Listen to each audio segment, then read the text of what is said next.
po jako akawuwo elangira uti wa masaka.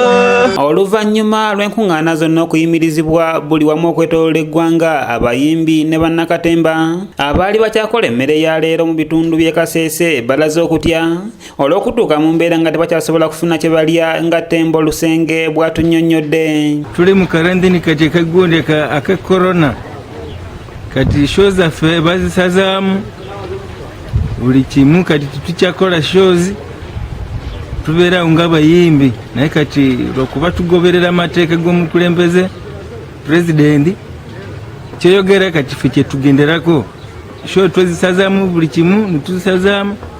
Nali nina negundi bizinesi ya baala inagigalawo.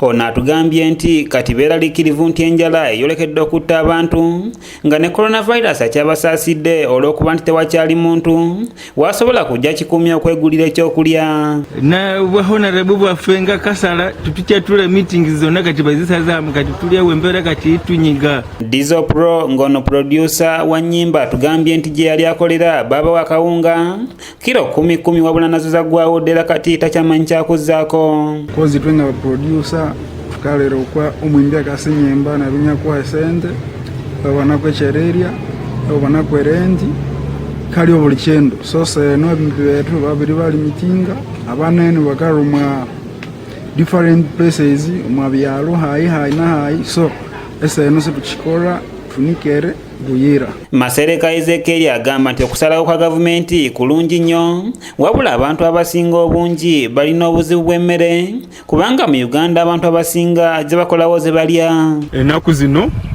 olaba budde bubi buno si budde bwa politics omuntu kutandika nti nno kati gwe ebintu bikyuse ekiriwo tulina kulindira gavumenti nerabo beyamba abantu.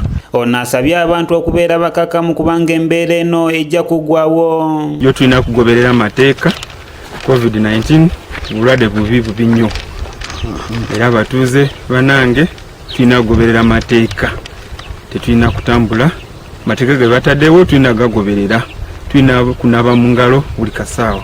Wabula ntumusanze agenda wa RDC ng'agenda okusaba olukusa okusobola okutambuza omulambo gw'omwana wa muganda we yafudde.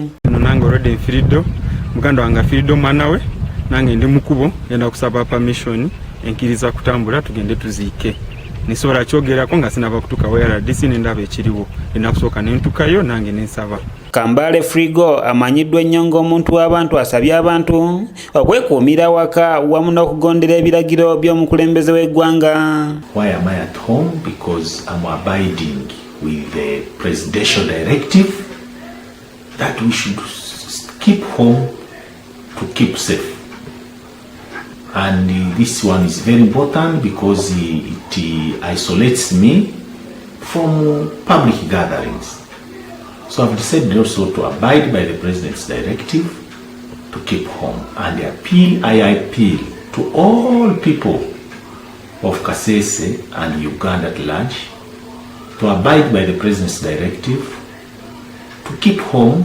Kambala alabudde abantu abakyagayalira obulwadde buno nti butta era basanye okubeera abeegendereza. It's my request that everybody really accept that the guiding principles, the guidelines from Ministry of Health, the guidelines from the President be adhered to.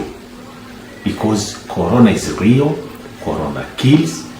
It is a epidemic that we must accept that is within us and therefore. Abayimbi abatali bamu betwogeddeko nabo bategeezezza nga bwe batalina mulimu gwonna mulala era kati boolekedde okubonaabona. The situation is very adverse because as you can see we had already been booked for weddings, everything was cancelled. Now the sound is just seated. It implies that the people working on the sound are also seated. The studio itself, people have nowhere to pass, those who want to come and record with us. Robert Kule yakusakidde eggulire erina okulwa ABS television. The government was saying they will be giving people who earn from hand to mouth, yeah, and according to the president's address